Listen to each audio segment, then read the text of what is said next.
السلام علیکم ورحمۃ اللہ وبرکاتہ۔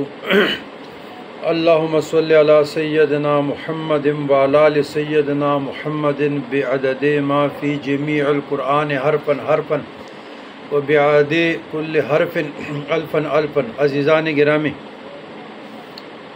طبیعت کی ناسازگی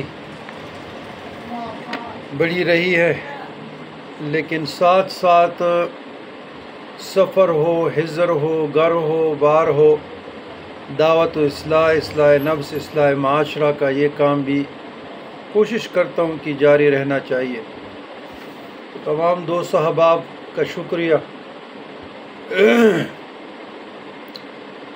آج ہم خاندان چشت سے، جو لوگ خصوص ہندوستان میں رہتے ہیں یا پاکستان میں، جہاں خاندان چشت کے مزار ہیں، مثلا شیخ الاسلام بابا فرید گنج شکر، مثلا خواجہ سلیمان تونسوی، نور محمد مہاروی، پیر محل شاہ صاحب، بسال شریف، شمس الدین سیالوی،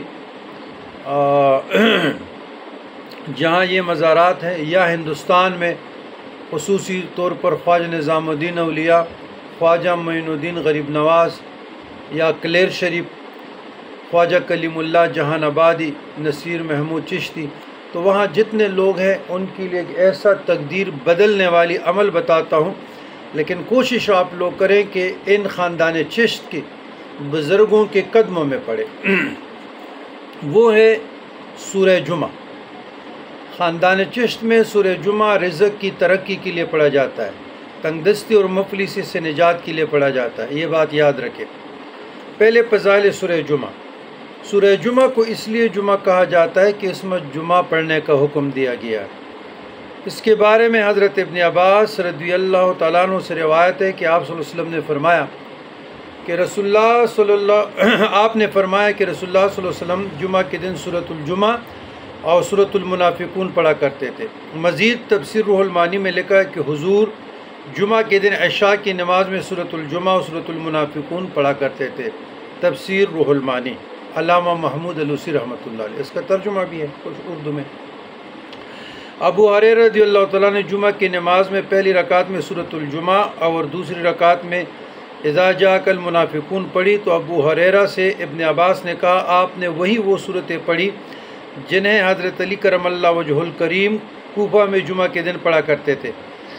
ابو ہریرہ نے فرمایا میں نے رسول اللہ صلی اللہ علیہ وسلم کو جمعہ کے دن یہ صورتیں پڑھتے سنا ہے۔ جمعہ کے روز اس صورت کو 11 مرتبہ پڑھنا بے پناہ ثواب کا سبب بنتا ہے، اور اللہ اس سے راضی ہوتا ہے اور اس کے نام اعمال میں 10 گنا زیادہ نیکیوں کا اضافہ کر دیتا ہے۔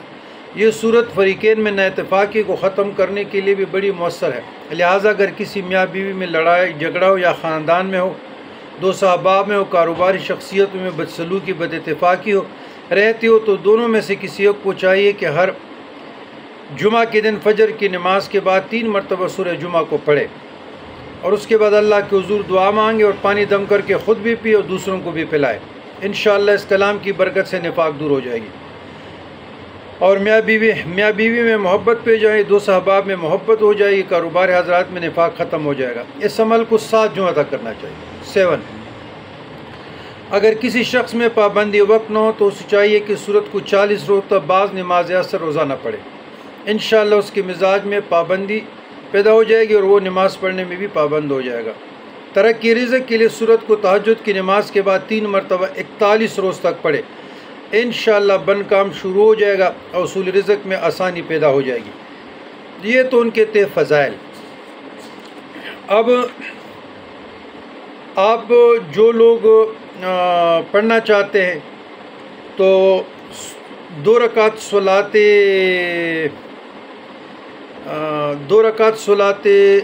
حاجت پڑھیں، پھر اس کے بعد 1 مرتبہ سورہ فاتحہ پڑھیں، پھر 1 مرتبہ درود ابراہیمی پڑھے، پھر اس کے بعد آیت نمبر 4، بسم اللہ الرحمن الرحیم، ذالک فضل اللہ یؤتی من یشاء واللہ ذو الفضل العظیم، 313 بار 40 دن تک بلا ناغہ پڑھے۔ اس کے بعد کوئی میٹھی چیز بنا دے، بچوں میں اور گھر والوں میں، اپنے گھر میں اہل و عیال میں بانٹے، انشاءاللہ حاجت روائی ہوگی۔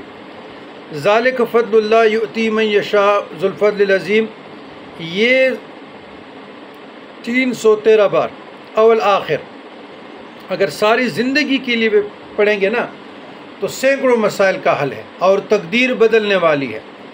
تو یہ خاندان چشت کے لوگ ماشاءاللہ رزق کی فراوانی کے لیے پڑھے کرتے تھے۔ تو مجھے خیال آیا، جمعہ تھا، مجھے خیال آیا کہ کیوں نہ سورہ جمعہ کی فضائل اور اس کے فوائد لوگوں کو بتا دی جائے۔ تو ایک مرتبہ سورہ جمعہ پڑھے اور 313 مرتبہ یہ آیت پڑھے تقدیر بدلنے کے لیے۔ انشاءاللہ سینکڑوں مسائل کا حل میں نے دے دیا، عمل کرنا آپ لوگوں کا کام۔ والسلام علی من اتبع الہدی۔